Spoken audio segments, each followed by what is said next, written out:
Why humor and comedy have an essential function in every society. Comedy is more than a mushy sitcom, a pie in the face, or professionally choreographed slapstick. Humans recognized early in their development that humor and laughter are as important to a healthy mind as food and drink are to a healthy body. Laughter has a cathartic effect on the human psyche, whether it is the reaction to a knee-slapping joke, smiling at a successful meme, or gallows humor that literally leaves you choking with laughter. Humans need humor to stay sane. In good times of prosperity, when people don't have to worry about any basic existential matters, humor can be on an intellectually high level or very witty, as in the case of Loriot or Heinz Erhardt. But especially in bad times, be it in economic crisis, wars, famines, dictatorships, pandemics, or other catastrophes, humans need liberating laughter more urgently than ever. Being able to laugh about the absurdities of daily life, about oneself, about others, about the powerful, about the horror of war, about the overall situation, does not make it de facto better, but at least more bearable. That is why the use of humor and those who make people laugh is always a valid gauge of the state of society, especially with regard to aspects of freedom. Today they are called comedians, satirists, or cabaret artists, but ultimately they fulfill the same function as the jester at the king's court in the Middle Ages. The jester was the only one who was allowed to hold up a mirror to the ruler with impunity, the only one who was allowed to announce with impunity that the emperor was naked. The jester fulfilled several purposes. On the one hand, the exaggerated ridicule of the king was supposed to prevent the king from losing his grip on reality and contact with reality due to his power. Because to bear it, to tolerate it, or even to be able to laugh about it when one is ridiculed by the jester shows humility, a positively connoted human quality. Not taking oneself completely seriously and not considering oneself infallible also freed the king from the pressure of power, who, like the Pope, was usually expected to present himself as infallible. On the other hand, the jester's pranks offered the other nobles at court, because, let's face it, the peasantry and the people rarely got to enjoy a performance by the court jester, the opportunity to laugh at what they would have liked to say to the ruler themselves, but didn't dare for good reason. So he had a cathartic effect on them as well. This, by the way, is where the concept of the jester's freedom comes from, because the jester has the freedom to say things for which the count, or certainly the peasant, would be beheaded. However, the position of the jester was by no means foolproof, but for that very reason it was a good gauge to see what kind of person the king was. If he changed his court jesters more often than he changed his underwear because he felt insulted by the jester and threw him into the dungeon or worse, one could assume that he was anything but a kind-hearted ruler who had the best interests of his people in mind, but rather an egocentric narcissist who was taken in by himself and did not tolerate any criticism of his person. Which of course also meant that the court jester became more and more cautious about what he did or said, since he certainly didn't want to end up like his predecessors.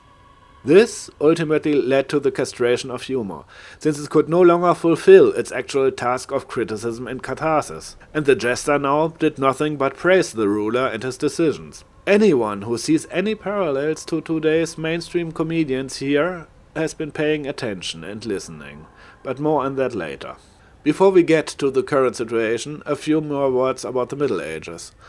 The peasants and the people, of course, also had their comedians, who toured the villages as entertainers and jugglers, and here the tone with which they ridiculed the ruling class was of course much harsher than at court, which meant that they were considered outlaws and always had to be on guard against the king's henchmen, who of course could not tolerate this kind of humor.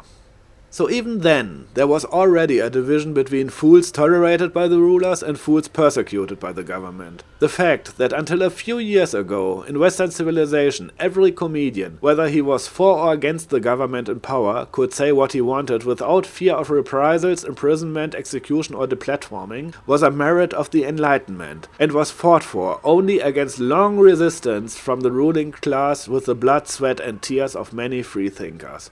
This must never be forgotten.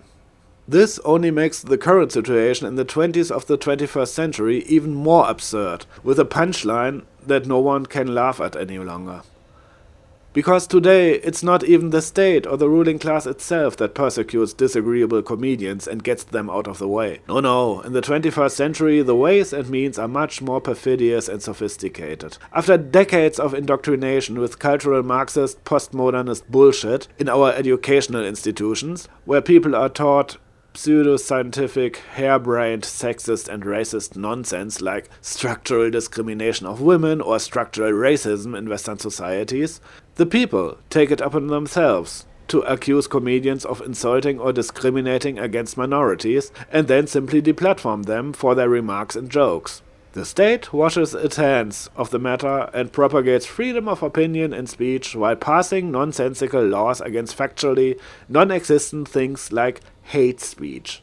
One more time, very slowly for the brainlets and retards among the listeners. There is no such thing as hate speech. There is speech, and this speech is either free, that is, you are allowed to talk as you like, in which case you are in a free, actually progressive society, or you are not allowed to, in which case there is no freedom of speech and expression in that society. It is really that simple. People who talk about a modern world that has become more complex and to which one must adapt are either stupid, ideologically blinded, which does not exclude itself but even favors each other, or have other difficulties to come to terms with factual reality.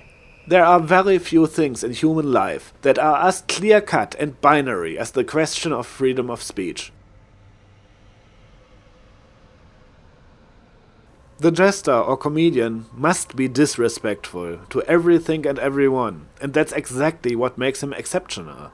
You remember the term freedom of the jester or freedom of the fool mentioned at the beginning of this video? To hinder comedians for reasons of misguided political correctness in their free development of their artistic spirit. You may not say this, you may not insult that, you may not use that stereotype, is like telling a painter, you may only paint with these colors, the other colors offend my sense of aesthetics. By doing so, one not only extremely restricts the artist's tools of the trade, at worst even neutering him, if the forbidden colors were the ones that inspired him the most, but one deprives oneself of the possibility of obtaining the artist's best possible work, and perhaps realizing that even with the forbidden colors, in the right mixture, a beautiful work of art can be created. Restrictions and prohibitions are always and everywhere the opposite of freedom and diversity. Anyone who stands up for freedom and diversity must therefore inevitably be against political correctness, fabricated hate speech, identity politics, and one-size-fits-all opinions, and grant our comedians in particular the free space they need to develop, because they are a barometer for the degree of freedom in a society. As long as they can take aim at everything and everyone with impunity, freedom is intact, and so is the social fabric. The fact that this is not currently the case in Germany and other Western countries is more than worrying. But more on that in part 2. See you in hell.